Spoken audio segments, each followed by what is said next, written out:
What is going on, everybody? DJ Minds here, and in today's video I'm talking about this antenna, what's going on with my HOA, how I had to pull federal law on these guys, and yes, we are getting the antenna up. All right, so our helium mining journey has been wild. This antenna I had to put inside now.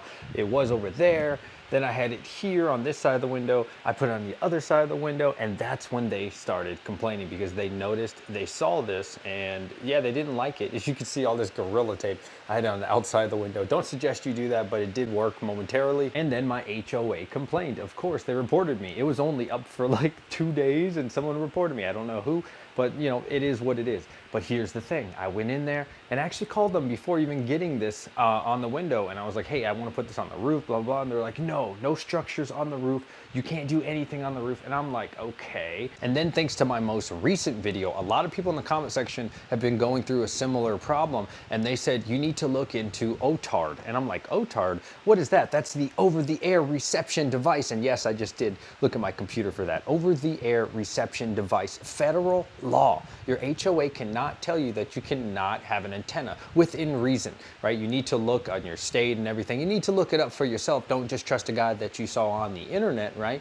But under 3 feet or 1 meter, which is like 3.3 feet, I do believe, you can have an antenna on your roof. So today, what do? After getting a complaint, I said, okay, you guys want to complain on me? They didn't know that I had a YouTube channel and that people have been helping me out. So I go inside, I talk to the manager. I said, look, I'm not trying to make a big scene. I don't want to cause a problem. I just want my antenna up.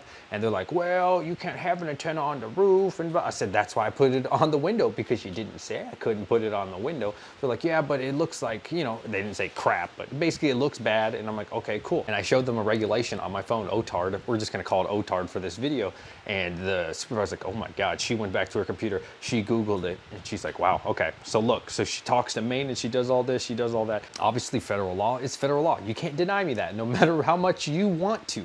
So they look it up and they come to a compromise basically that they're gonna get me a permit and I'm gonna get a pole, a long pole. I'm like, okay, that's fine, whatever. So I take it off the window momentarily because I will admit it did look like crap on the outside of the window hanging. But hey, you know, if you wanna play games, we can play games. So yeah, should be getting a permit. I've already submitted it for the work order, and then we're gonna put that pole, I guess, all the way to the roof. I don't know all the details, and then we'll hang our antenna that way. So yes, I would consider that a win. We'll find out when it actually goes through. Hopefully everything works out the way that we're hoping it'll work out. If you're wondering, this is a 6 dBi antenna that I got from Rack, so shout out to Rack for this antenna. I have this super long 30-foot wire. I know it's crazy, man, but for now it's not the best because, you know, it's really only like 5 to 10 feet. I don't know, but outside it'll be good. It's crazy how people can try to deny you over something like a satellite or an antenna or something. It's like, I'm not hurting anyone. I understand if it's a huge structure, right? But it's really sad that you have to pull something like a federal law because obviously everybody has to follow the federal laws and the state laws. So look, don't trust me on my word on this. Google this, find the regulation. Don't just find something on Google that says you have to look up OTARD, right? Like find the regulation and have it on your phone. Be ready to tell them what to look up for themselves because they're not going to trust you. Anybody can do anything on their phone, right? They're going to look it up for themselves for your HOA, but don't be denied, man. Push it, you know, have a pair of, you know what, all right, get in there and get your antenna up. Let's get that helium, let's get that HNT, and let's make some money. All right, folks, so now we're going to talk money, how much money we are making. Well, I want to first say that we just installed this antenna. We've taken it off so many times. It's really only been on for like a day and a half or two, and it has not helped at all. But I really don't think it's our fault. I really think it's the network's fault because my neighbor, like I don't have that many people, but there are people that are relatively close within like 5 miles and all of them are down or still trying to sync. There's been so many issues with the network. So we are only getting paid from the actual network's Ethernet, which has been an astounding 36 cents in the last 24 hours.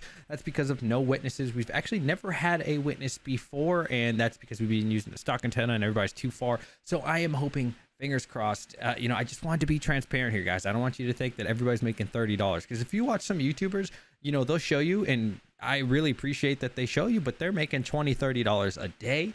But I don't want you to think that that's the case always, because if you live in a very rural place like me, you don't have a good antenna up or anything, you're gonna be making what I'm making, which is like 36 cents a day. Sometimes I make 20 cents a day. With all the network problems over the last week, we went 3 days without a payment, and that's like pretty much everybody. But there's been so many issues we're down 29%. So yeah, it's been really rough, and I'm hoping that the next couple weeks will be better. But just want to be transparent, man, that this isn't going to be a get rich quick scheme, and it might not even work out for my area with this antenna, but I'm really hoping and it does. And I know for a fact that once we get that antenna outside high enough, it should definitely help us. I can't see it hurting us. So let me know if you guys are making a lot of money off of Helium, how it's working out for you. Our transmit scale obviously is 1, which is really good, but that's also because there's no one really that close also. So hopefully when everybody syncs up, the network gets better.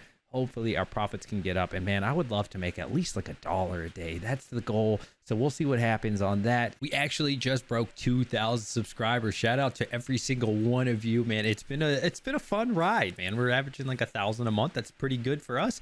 Brand new YouTube channel. I can't complain. If you like other things too, crypto, man, I'm all about it. It's not just helium mining on this channel. Like, definitely like this video. Consider subscribing, joining the team. Like, if there's something that you want to see, definitely let me know. The next video I'm working on right now is probably how to build a rig. I feel like that's a really nice evergreen. And when I say evergreen, I mean it stays on YouTube forever. It's a good project. There's a lot of people who always want to know how to build a rig, and I'll just put my perspective on that. I think I've rambled enough in this video, and I'll catch you guys on the next one. DJ Minds, signing out.